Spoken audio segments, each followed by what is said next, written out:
పక్కన cantonment constituency ఉంటుంది, గిన్నె జూబ్లీహిల్స్ పక్కకు అంటుకునే ఉంటుంది. కంటోన్మెంట్లో గెలిచి సంవత్సరంన్నర కాంగ్రెస్ వాళ్ళు. కంటోన్మెంట్లో అప్పుడు మనకి ఇట్లనే ఉప ఎన్నిక వచ్చింది.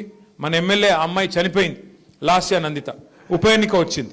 ఉప ఎన్నిక వస్తే కాంగ్రెస్ వాళ్ళు ఇక్కడ సేమ్ జూబ్లీహిల్స్లో వేసిన క్యాసెటే అక్కడ ఇచ్చారు. ఏం చెప్పారు?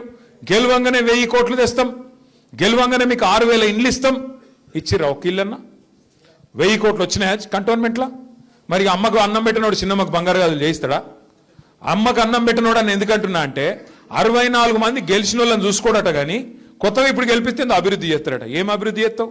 మీ ఎమ్మెల్యేలే ఖుద్దు మా ప్రభుత్వం దగ్గర పైసలు లేవు, మాకు పైసలు ఇవ్వండి అని ప్రపంచ బ్యాంకు ఉత్తరాలు రాస్తారు మీ ఎమ్మెల్యేలు.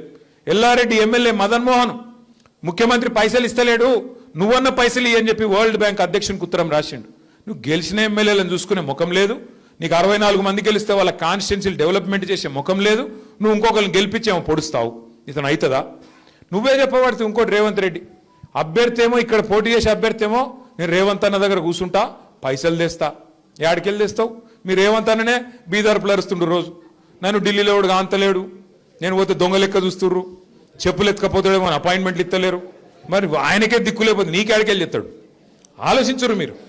మీరేమో అభివృద్ధి చేస్తా అని మాట్లాడతాడు, నిలబడ్డా ఆయనే. డెవలప్మెంట్ చేసుకుందాం అది కూడా చెప్తాం. 10 ఏళ్లలో జూబ్లీహిల్స్లో 4000 కోట్ల పైచిలకు అభివృద్ధి చేసింది మన పార్టీ, బీఆర్ఎస్ పార్టీ.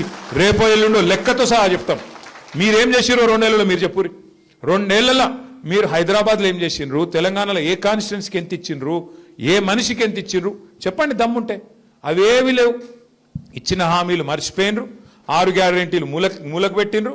ఏమన్నంటే ఇప్పుడు లాస్ట్లో ఓట్లకు పైసలు ఇచ్చి ప్రజలను అంగడి సరుకు లెక్క కొని గెలుద్దామని చూస్తూ ఉన్నారు.